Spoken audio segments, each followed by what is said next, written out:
In 2019, the late Taylor Hawkins of Foo Fighters and Noel Gallagher, former Oasis, had a falling out over a trivial comment. A comment that Noel, being Noel, took a little too far. As usual.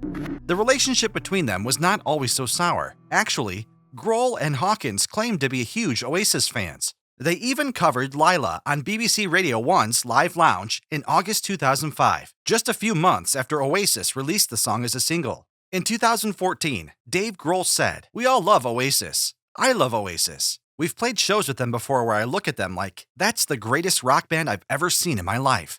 And to know that they're out there somewhere, but they won't come together to do the thing that everybody would love so much. It's like, just do it, man. We're dying for it. We know them. They're nice people." To which Taylor Hawkins added, "Oh yeah, we've known Noel and Liam for years." But flash forward to 2019, Hawkins called Noel Potato Gallagher. He said, "I'm hoping now that he will lighten up a little bit and come to his senses and get the good singer back for his band." But what happened in between? What offended Taylor? Well, in that interview with Radio X, the drummer declared himself part of Team Liam. "He's my pal. He's my brother," Hawkins said about the Oasis vocalist. But he did not dedicate such warm words to Noel, whom he described as a jerk. He explained, "I had a picture of the Gallagher brothers on my kick drum because I just put pictures of people on. Then I went up to sing a song. I returned my gaze to the kick drum head and exclaimed, 'Isn't it wonderful to have the Gallagher brothers back together? Let's sign a petition. Everyone here, okay?' Then Grohl asked the crowd, People want to see Oasis fucking play a show together. It'll happen. Someday. Too much money. Is that what it is?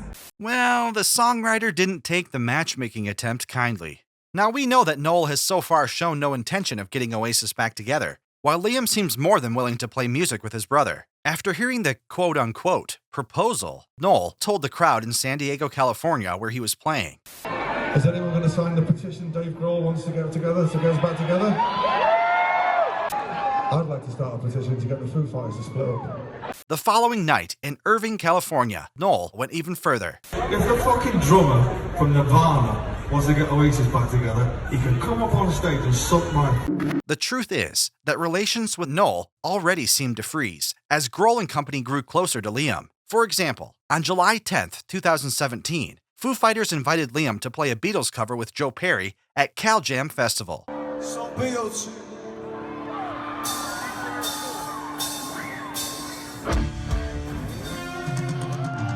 Then, in November of that same year, Noel mentions in an interview, "These days, rock music, or whatever you want to call it, it seems to be a lot of shouting about some unspecified injustice that's going on, right? Dave Grohl, for instance. What's he all about?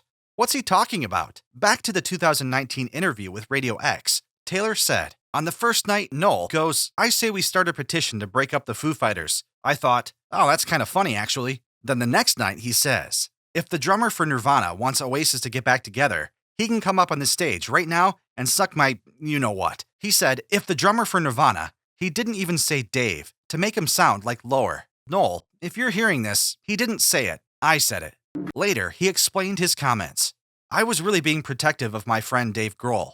So instead of being politically correct, I said, nah, fuck that guy." In 2022, the division seems to hold. Earlier in the year, Dave Grohl co-wrote and played drums on the Liam Gallagher song Everything's Electric. Grohl said, "Unfortunately, we didn't do it in person. I love being in the same room as Liam Gallagher. Obviously, he's an amazing singer. He's one of the few last remaining rock stars." After Taylor Hawkins died, Liam dedicated the Oasis classic Live Forever to him at the Royal Albert Hall. When James Hetfield turned 13, he was abandoned by his father. At 16, his mother died. When I look back, I get really mad. My dad just left without saying goodbye, and I hated him for that.